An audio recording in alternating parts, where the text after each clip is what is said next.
ETV YouTube channels లో మీ వ్యాపార ప్రకటనల కోసం ఈ నంబర్కి కాల్ చేయండి.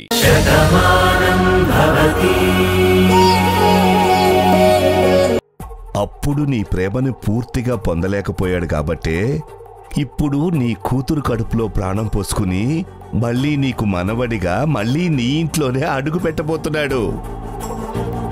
నీ ప్రేమని పూర్తిగా పొందాలనే మళ్ళీ ఈ ఇంట్లోనే పుడుతున్నాడమ్మా. అందుకే చాందిని కడుపున పుట్టబోయేది నీ పెద్ద కొడుకు రాముయే.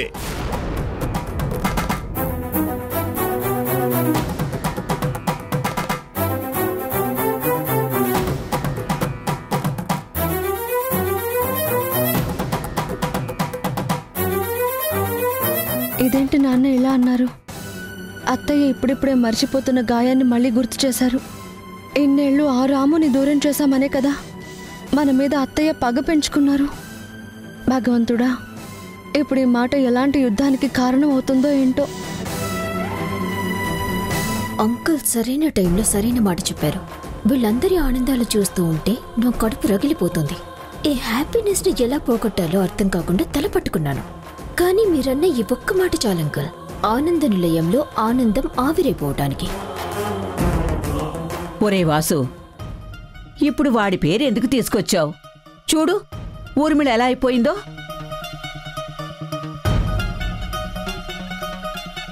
మానిపోతున్న గాయాన్ని మరిచిపోతున్న గతాన్ని మళ్ళీ తవ్వకూడదురా.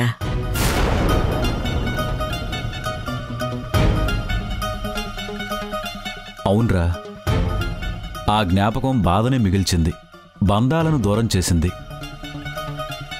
బంధువుల్ని శత్రువులుగా దూరం చేసింది. అన్నీ సర్దుకున్నాయనే సమయానికి నువ్విప్పుడు గుర్తు చేసి ఉండకూడదురా. ఎవ్వరూ ఏవీ మాట్లాడకండి.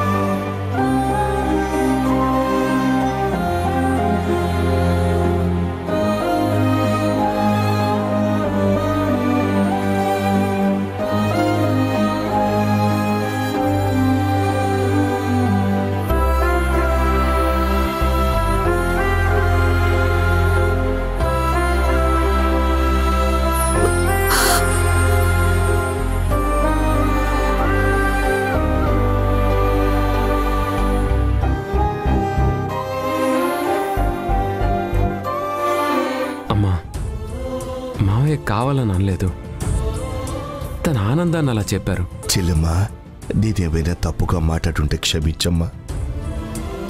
అసందర్భంగా నీతో మాట్లాడి నీ మనసు బాధ పెట్టాను. ఐఎమ్ సారీ తల్లి. ఇందాక నువ్వు చెప్పింది నిజమే అన్నయ్య. వాణ్ణి గొప్పగా పెంచాలని, ఎంతో ఉన్నతమైన స్థానంలో చూడాలని ఎన్నో కలలు కన్నాను. పెద్ద కొడుకు కదా, వాణ్ణి పెద్ద హోదాలోకి తీసుకెళ్లాలని అంతా పెద్ద పెద్దగానే ఊహించుకున్నాను. కానీ ఇదిగో చిన్న వయసులోనే వాడు పెద్దల్లో కలిసిపోయాడు. నా కలలన్నీ కన్నీళ్లుగానే మిగిలిపోయాయి.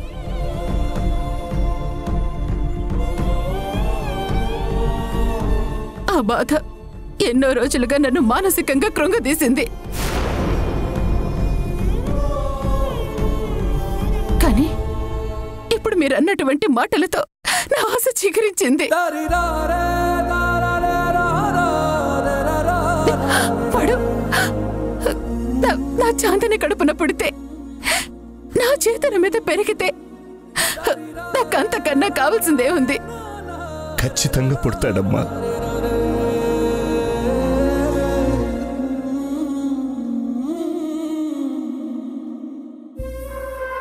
ఆంటీ ఏంటి ఇలా అంటోంది? వెంటనే ఆంటీ మనసు మార్చాలి. ఆంటీ, మీ పెద్ద కొడుకు చావస్తే చనిపోలేదు, ఆటలో ప్రాణాలు కోల్పోయాడు. దానికి కారకులు అక్కడతో ఆపే నీలిమా, ఆపే నీలిమా, ఆపే నీలిమా.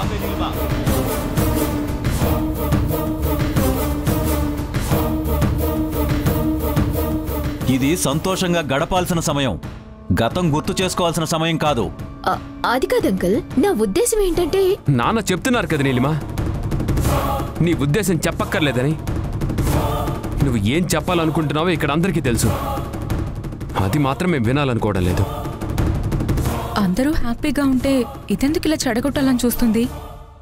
మీరందరూ నన్ను తప్పుగా అర్థం చేసుకుంటున్నారు. నేనేమీ చెడుగా చెప్పాలనుకోవటం లేదు. ఆంటీ గతాన్ని మర్చిపోయారు, తప్పుని క్షమించారు. మీరందరూ ఒకటైపోయారు. ఇప్పుడు ఈ శుభ సమయంలో ఈ ఆనందం మరింత రెట్టింపు చేయాలనేది నా ఉద్దేశం, అంతేకాని ఇంకేం కాదు.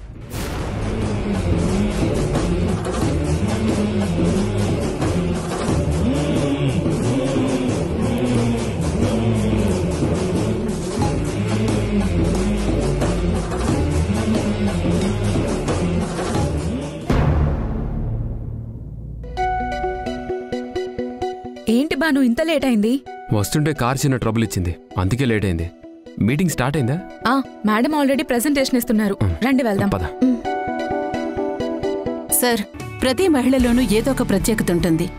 అది ఏంటి అనేది ముందు అధ్యయనం చేయాలి. పచ్చళ్ళ దగ్గర నుంచి మొదలు పెడితే ఫ్యాబ్రిక్స్ వరకు ఎప్పుడు అవసరం ఉండే వస్తువులివి.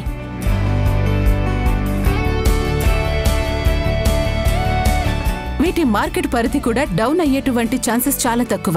అందుకని చెప్పేసి టాలెంట్ ఉన్న వాళ్ళని 50 మందిని ఒక టీమ్గా చేసి ఒక 5 యూనిట్స్గా ప్రారంభిస్తాం. మిగిలిన 250 మందికి ఈ ప్రోడక్ట్ ఎలా మార్కెటింగ్ చేయాలో ట్రైనింగ్ ఇస్తాం. దాంతో ప్రొడక్షన్స్, సెల్లింగ్ రెండు వాళ్ళ చేతుల్లోనే ఉంటాయి. దీనికి మేము ఒక 250 కోట్లు క్యాపిటల్గా పెడుతున్నాం. ఈ యూనిట్ స్టార్ట్ చేయడానికి ల్యాండ్ కూడా సెలెక్ట్ చేశాం. దానికి గవర్నమెంట్ నుంచి మీ అప్రూవల్ కావాలి. మొన్న ఈ టెక్నికల్ ఇష్యూస్ అనేవి కొంచెం మిస్ అయ్యాయి. ఓకే ఊర్మిళాదేవి గారు, ఆ రోజు భానుగారి ప్రెజెంటేషన్ మా అందరికీ బాగా నచ్చింది. తను తడబడిన దగ్గర టెక్నికల్ ప్రాబ్లం ఏదో వచ్చిందని మేము కూడా అనుకున్నాము.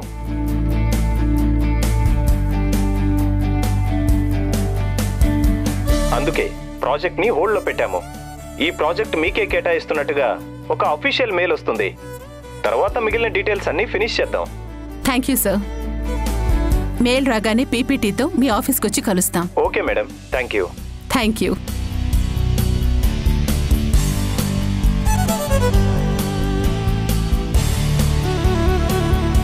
Congratulations aunty. చూసారా, భాను వెళ్తే ఫెయిల్ అయ్యి వచ్చింది, మీరైతే సక్సెస్ని తీసుకొచ్చారు.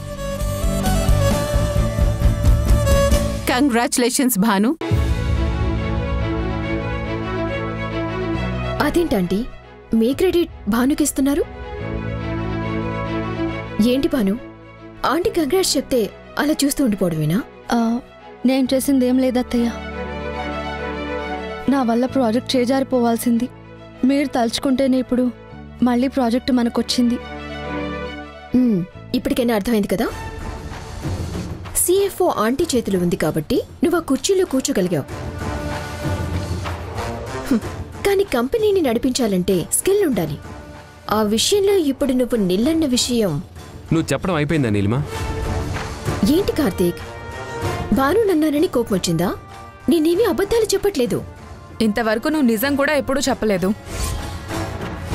చూడు నీలిమా, నువ్వు భానుని చాలా తక్కువ అంచనా వేశావు. ప్రాజెక్ట్ ఏమీ చేజారిపోలేదు. ఆ రోజు తను తీసుకెళ్లినటువంటి ఫైల్లో బడ్జెట్ దగ్గర పేపర్స్ అనేవి తారుమారయ్యాయి. అందుకని తను కొంచెం కన్ఫ్యూజ్ అయింది. కానీ ముందు భాను ఇచ్చిన ప్రెజెంటేషన్ని బట్టే ప్రాజెక్ట్ని వాళ్ళు హోల్డ్లో పెట్టారు, అంతేగాని ప్రొజెక్ట్ చేయలేదు.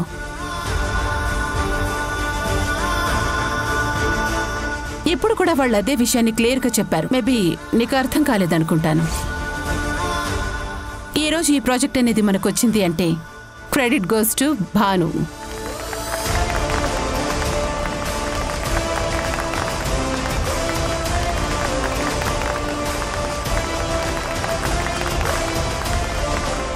నీలిమా, భానుకి ఏమీ తెలియదని నీ మైండ్ సెట్ ఉంది కదా, అది మంచిది కాదమ్మా. భాను అడిగింది కదా అని ఊర్మిళ సిఎఫ్ఓ పోస్ట్ ఇవ్వలేదు. భానుకి అర్హత ఉంది కాబట్టే ఇచ్చింది.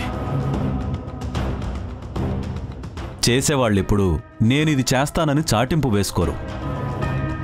చేతకాని వాళ్లే తమ గురించి ఎవ్వరూ ఆలోచించకుండా ఎదుటి వాళ్ళ మీద నిందలు వేస్తారు. చూడు నీలిమా, భాను గొప్పతనం అమ్మ ఎప్పుడో గుర్తించింది. కానీ నీకెందుకు కనిపించట్లేదో నాకు అర్థం కావట్లేదు. తను చేయలేంది ఎప్పుడు తను చేస్తానని చెప్పదు. అంతేకాదు, ఎవరి వల్లైనా తను బాధపడుతుందేమో కానీ తన వల్ల ఎవరూ బాధపడకూడదు అనుకుంటుంది. ఈ ప్రాజెక్ట్ హోల్డ్లో పడిందని తను ఎంతగా ఫీల్ అయిందో భర్తగా నాకు తెలుసు. భాను గురించి అర్థం చేసుకోవాలంటే మనసుండాలి. నీకు మనసే లేదని మరోసారి రుజువైంది. భాను, ఈ ప్రాజెక్ట్ చేజారిపోయిందని ఇన్నాళ్ళు నువ్వు బాధపడ్డావు కదా, కానీ ఆ ప్రాజెక్ట్ మనకే వచ్చింది. ఇప్పుడు నువ్వు హ్యాపీయే కదా?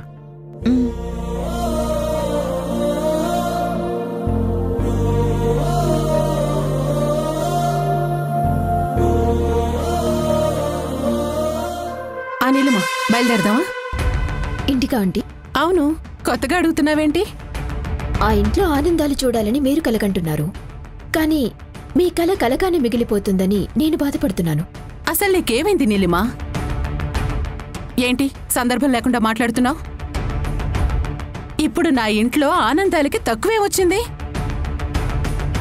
నా కూతురు తల్లి కాబోతోంది. నా కొడుకు కోడలు సంతోషంగా నా కళ్ళ ముందే ఉన్నారు. అన్నయ్య, రాము, నువ్వు, ఇలా నా మంచి కోరుకునే వాళ్ళంతా కూడా నాతోనే ఉన్నారు. ఇక ఆ ఇంట్లో లోటే ఉంది. నువ్విలా మాట్లాడడంలో అర్థమే ఉంది. మేడిపండులాగా అంతా బయటికి బాగానే కనిపిస్తుంది, అంతేకాని బయటికి కనిపిస్తున్నంత బాగా లోపల ఉందా లేదా అనిపిస్తుంది. నువ్వు నాకేం చెప్పాలనుకుంటున్నావో ముందా చెప్పు. భాను కార్తీక్ సంతోషంగా ఉన్నారని మీకు అనిపిస్తుందా? ఏ, నీకు కనిపించడం లేదా?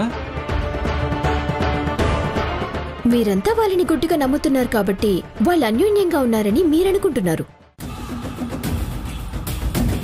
వాళ్ళుండడం లేదని నాకనిపిస్తోంది. అసలు ఈ అనుమానం నీకెందుకొచ్చింది? ఇందులో పెద్దగా ఆలోచించాల్సిన అవసరం లేదాంటీ. ఇంటికి వారసుడు కావాలి అని భానుని మీరు అడిగారు. మీ మాటకి విలువిచ్చే మనిషి అయినా, కార్తీక్ని నిజంగా ప్రేమించే మనిషి అయినా, చాందిని కన్నా ముందు భాను ఆ విషయం చెప్పాలి కదా, కానీ చెప్పడం లేదు. అది ఎవరి చేతుల్లో ఉండదు కదా. ఎందుకుండదు అంకుల్?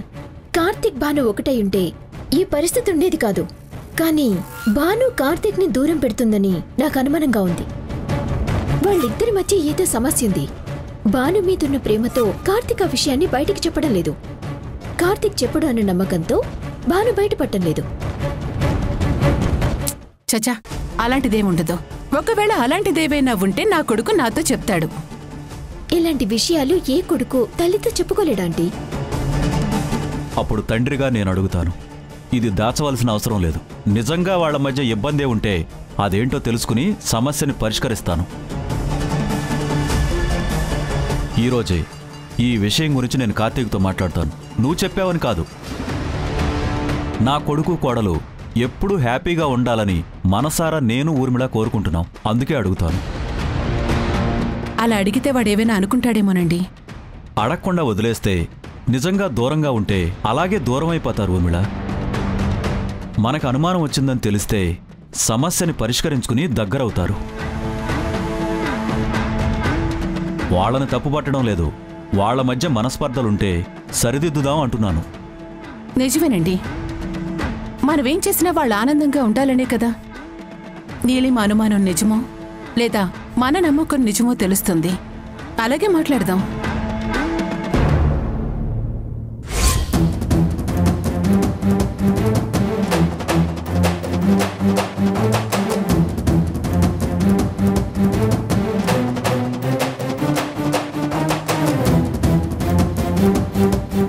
ఏంటన్నా, ఏదో మాట్లాడాలని పిలిచారు, కానీ ఏమీ మాట్లాడకుండా అలా మౌనంగా చూస్తున్నారు.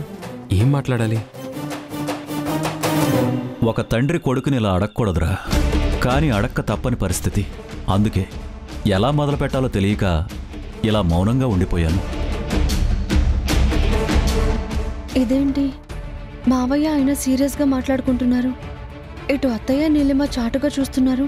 మళ్ళీ నీలిమ ఎలాంటి అనుమానాలు రేకెత్తించిందో ఇప్పుడు ఎలా తెలుసుకోవాలి? మీరు అడగాలనుకుంటుంది భాను గురించా? నేను మాట్లాడాలి అనగానే భాను గురించా అని అడిగావంటే నేనిలా అడుగుతానని నీకు ముందే తెలుసా? ఇందులో కనిపెట్టడానికి తెలుసుకోవడానికి ఏముంది నాన్న? ఆఫీస్ గురించి అయితే నన్ను అడగక్కర్లేదు, అది మీకు కూడా తెలుస్తుంది.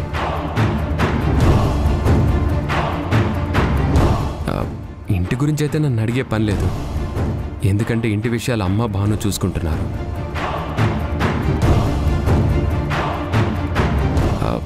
ఇంకా నా మీద మీకు ఎలాంటి అనుమానం ఉండదు, ఆ నమ్మకం నాకుంది.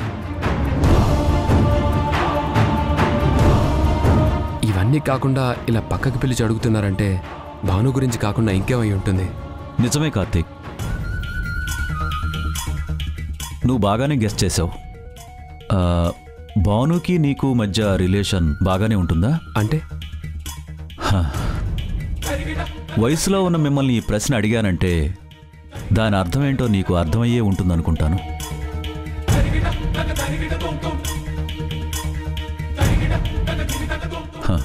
ఏంట్రా అలా మౌనంగా ఉండిపోయావు? సమాధానం చెప్పలేవా లేక సమాధానం లేదా? ఈ ప్రశ్న మీరు ఎందుకు అడిగారని ఆలోచిస్తున్నాను. అమ్మ భానుని అడిగితే బాగుండేది అనుకుంటున్నావా? ఓహ్, ఈ అనుమానం అమ్మకు కూడా వచ్చిందా? అందరికీ వచ్చిందిరా, మీ మధ్య దూరం ఉందేమో అని. బయట మేమిద్దరం ఎంత అన్యోన్యంగా ఉంటున్నామో మీరందరూ చూస్తున్నారు కదా. ఇంకా 4 గోడల మధ్య మా మధ్య దూరం ఉంటుందని ఎలా అపోహపడుతున్నారు?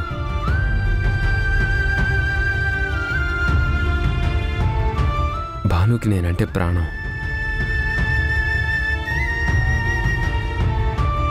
నాకు భాను అంటే ఇష్టం.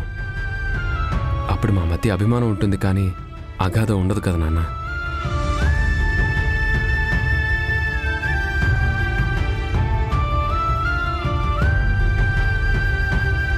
అమ్మయ్యా, నేనే మాటైతే వినాలి అనుకున్నానో ఆ మాట విన్నాను.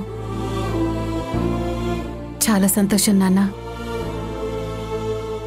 మీ విషయంలో అనవసరంగా అపోహపడ్డాను.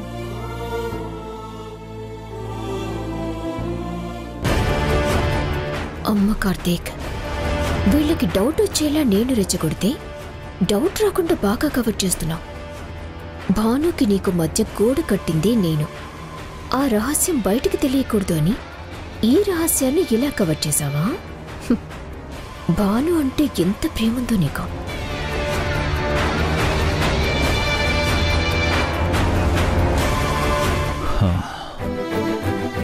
సారీ నాన్న, పార్థు విషయంలో అందరం శుభవార్త విన్నాం.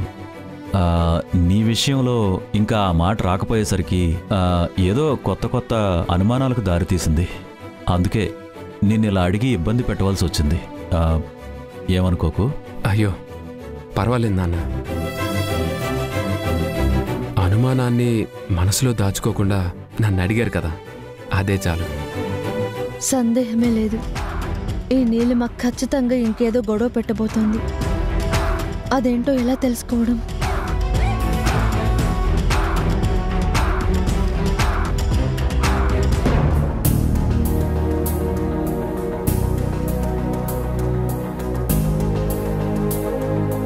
మావయ్య మీతో ఏం మాట్లాడారు అని ఆయనని ఎలా అడగాలి?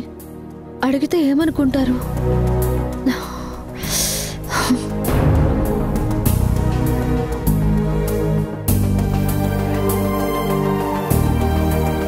ఏంటి బాను, ఏదో కొత్తగా పెళ్లి చూపులు చూసినట్టు అలా చూస్తున్నావేంటి? ఏం లేదండి. ఏమీ లేకపోతే అలా ఎందుకు చూస్తావు? నాలో నేనే నవ్వుకుంటూ వస్తున్నానని నాకు పిచ్చెక్కింది అనుకుంటున్నావా ఏంటి? అవే మాటలండి, నేను అలా ఎందుకు అనుకుంటాను? జోక్ చేశానులే బాను. నీకు విషయం తెలుసా? నాన్న నన్ను సీరియస్గా పక్కకి పిలిచి ఓ పెద్ద క్వశ్చన్ వేశారు. అది వినగానే నేను కూడా షాక్ అయ్యాను బాను. ఒక్క నిమిషం నేనేం చెప్పాలో నాకు కూడా అర్థం కాలేదు. ఏమడిగారండి? ఇంకేం అడుగుతారు బాను, మన విషయం అడిగారు.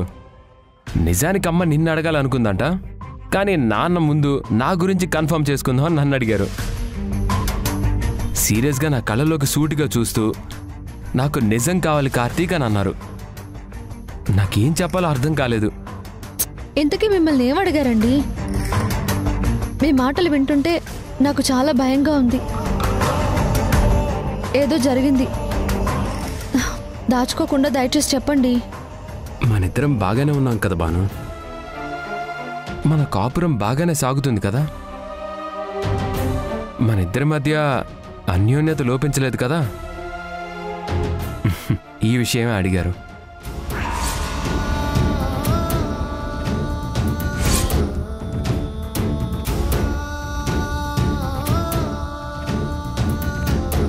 మనిద్దరం ఒక్కటిగా ఉన్నామా, ఒక్కటైపోయినట్టు నటిస్తున్నామా అని అడిగారు బాను.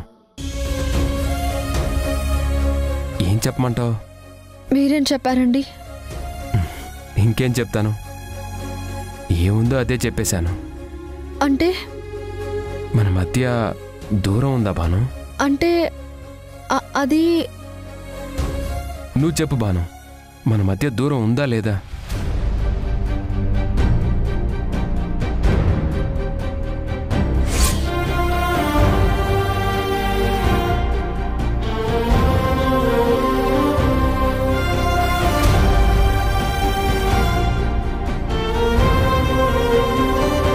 నా వాళ్ళ జోలికొస్తే అని నాకే వార్నింగ్ ఇస్తున్నావా? నిన్నింకా వదిలేయకూడదు. చెప్తాండి పని. ఎవరికి ఫోన్ చేస్తున్నావు? హలో ఆంటీ, మీకు ఒక నిజం చెప్పాలి. గుండె ధైర్యం తెచ్చుకొని వినండి. ఏంటి?